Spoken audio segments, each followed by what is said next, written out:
Salut à tous, c'est Cyril71, bienvenue dans cette nouvelle vidéo en ce mercredi 5 janvier 2022.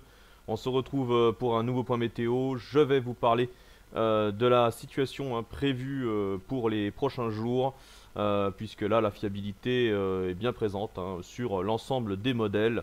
Donc je suis de retour avec l'ensembliste Run de Control des modèles américains. On va commencer par regarder le Jetstream.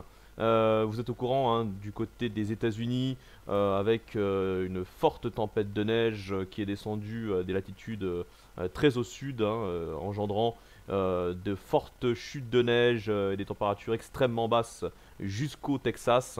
Ensuite, cette tempête de neige est remontée en direction de la côte est des États-Unis avant de rejoindre l'Atlantique. On va la regarder tout de suite dans quelques secondes après vous avoir montré le Jetstream ici. Donc on a énormément de conflits de masse d'air, des contrastes importants qui sont liés aux ondulations du Jetstream. Encore une fois, ce fort courant d'altitude classique sur l'hémisphère qui fait le tour de l'hémisphère nord et qui sépare les différentes masses d'air. Et ben ce Jetstream a beaucoup de mal à s'organiser d'ouest en est.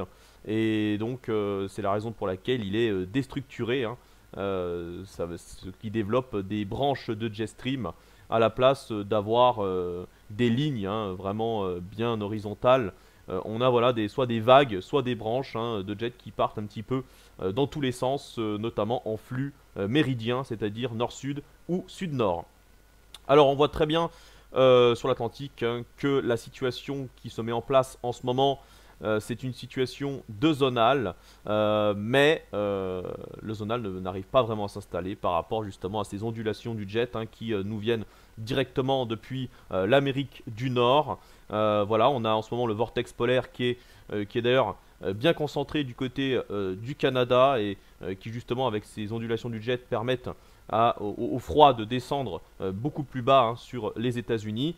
Et pour chez nous, du côté de l'Europe, on a cette anomalie toujours, anomalie froide scandinave, qui repousse le flux océanique, qui a tendance à le ralentir, voire à le stopper. Et donc, vous voyez que le Jetstream un petit peu vient rentrer en contact avec cette anomalie et il s'écroule, il s'effondre automatiquement. Et c'est la raison pour laquelle ces branches de jet se dirigent. Vous voyez en flux de nord-ouest, on voit très bien ici tout ce flux qui vient de l'océan. Et il est freiné, puis il n'arrive pas à rentrer vraiment sur le continent européen, freiné par l'anomalie froide.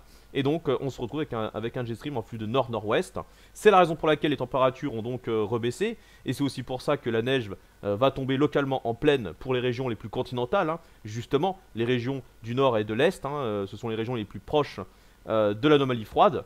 Donc c'est pour ça qu'on aura un risque de neige. Et là vous voyez que pour ce week-end on a une nouvelle branche de jet qui se développe. Celle-ci est plus importante que les autres, un peu plus puissante. Vous voyez ici rouge foncé. Donc là cette fois-ci on pourrait craindre effectivement une dépression plus virulente avec un coup de vent, un fort coup de vent qu'il faudra surveiller pour ce week-end. Vous voyez bien que la branche de jet donc arrive en plein sur notre pays, toujours dans la même direction. Vous voyez que le jet n'arrive pas à rentrer sur l'Europe. Toujours en train de s'effondrer quand il arrive vers nous.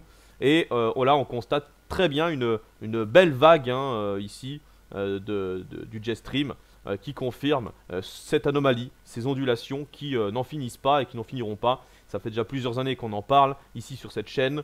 Je vous ai déjà fait plusieurs vidéos et même des lives pour vous expliquer la raison pour laquelle ce Jetstream ondule. On en avait discuté, on avait supposé pas mal de choses. Donc on pourra éventuellement revenir là-dessus. Mais bon, ça sera un petit peu se répéter dans tous les cas, puisque on constate bien que ce sont bien les signatures. En tout cas, cette courbure du Jetstream est bien la signature du changement climatique. Donc d'un côté, on a des anomalies qui concernent les États-Unis, l'Amérique du Nord globalement. On a aussi l'hémisphère sud. On en parle moins parce que ça nous concerne moins, mais l'hémisphère sud également subit de fortes anomalies liées aussi là, à des changements des flux atmosphériques. Et du côté de l'Europe, donc avec l'anomalie continentale. On constate que ce soit El Niño ou El Niña en ce qui concerne donc l'anomalie pacifique au niveau, vous savez très bien ce que c'est El Niño et El Niña, en ce qui concerne les températures de l'eau du Pacifique. On voit très bien que ça n'affecte pas vraiment le changement climatique d'une façon ou d'une autre, puisque qu'on soit dans El Niño ou El Niña, le jet stream se courbe de plus en plus, donc il n'y a aucun lien entre les ondulations du jet et le phénomène pacifique, voilà, le phénomène de l'océan Pacifique. Rien à voir. Du coup, c'est pour ça qu'on voit que depuis quelques années, on a à peu près les mêmes scénarios qui se répètent.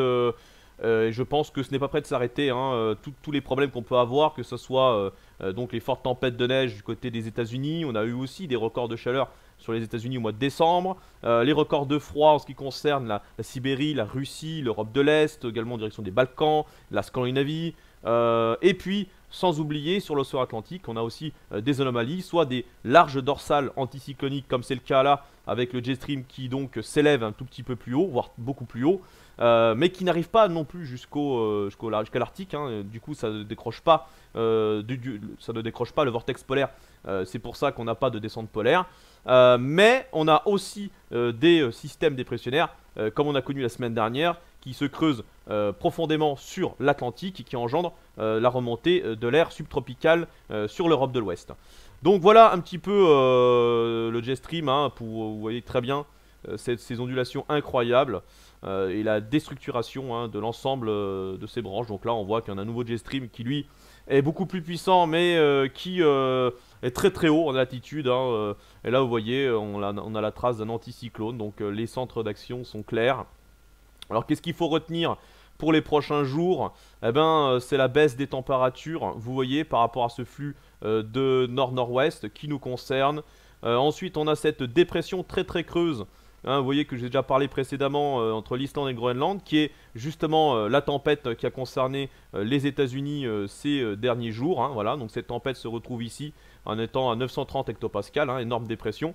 On a d'autres dépressions qui arrivent donc par l'Atlantique, hein, liées à ce vaste système dépressionnaire. Vu que l'air froid sera présent sur les régions les plus au nord et à l'est, par rapport à l'anomalie continentale, hein, toute l'Europe sera recouverte par une masse d'air bien polaire à partir de ce mercredi. Et donc on aura, lié à cette petite dépression ici, on aura une perturbation qui pourra donner de la neige, hein, sur les régions du nord et du nord-est surtout, hein, et même jusqu'au centre-est, hein. Donc j'aurai la chance normalement d'apercevoir quelques chutes de neige pour vendredi. Et puis ensuite on a donc une autre dépression assez virulente qu'il faut surveiller par rapport à la branche de jet stream que je vous ai montré juste avant, qui arrive ici pour ce week-end, avec les isobars qui se resserrent un petit peu. On a donc une sorte de dépression secondaire qui se détache de la dépression principale et qui vient nous concerner. Vous voyez cette dépression là, donc pour ce week-end, à surveiller un fort coup de vent et puis de la neige abondante en moyenne montagne, hein, au-dessus de 1200 mètres, énormément de neige prévue à partir de ce week-end. Voilà, alors surtout pour ce week-end, puisque ensuite c'est une autre dépression qui vient encore des États-Unis, qui remonte toujours vers l'Islande et le Groenland, va engendrer cette fois-ci la remontée de l'anticyclone des Açores, mais surtout le développement d'un anticyclone polaire sur l'Europe. Et à partir de ce moment-là, la situation va donc redevenir calme, hein, on n'aura plus aucune précipitation. Mais par contre, on aura un froid qui sera bien présent, hein, un froid de basse couche notamment, un froid bien sec, hein, pas de précipitation. Vous voyez que les dépressions sont très très au nord, hein, vous l'avez vu avec le jet stream tout à l'heure, qui remonte très au nord. Donc là on a une sorte de zonal de haute latitude et pour le coup il ne se passe plus rien, on a un anticyclone bien présent. Anticyclone donc entre les Açores et l'anticyclone continental, on se situe entre les deux, on est cerné par les anticyclones.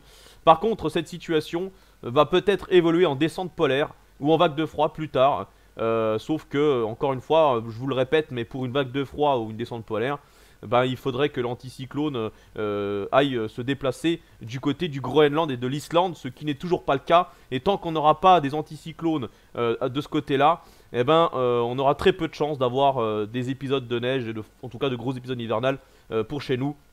Voilà, puisque encore une fois, les descentes polaires ne peuvent pas avoir lieu dans cette synoptique. Mais il fera quand même froid. On va retrouver un temps un petit peu comme on a eu au mois de décembre-novembre, un temps calme mais avec une température un petit peu en dessous des normales. Mais malheureusement, toujours pas de neige. Donc on espère qu'il y aura un décalage de cet anticyclone plus tard. Voilà pour ce point météo. Merci de l'avoir suivi. Je vous souhaite à toutes et à tous une bonne journée, bon mercredi. Et on se retrouve à très vite pour d'autres points météo si ça évolue. Ciao!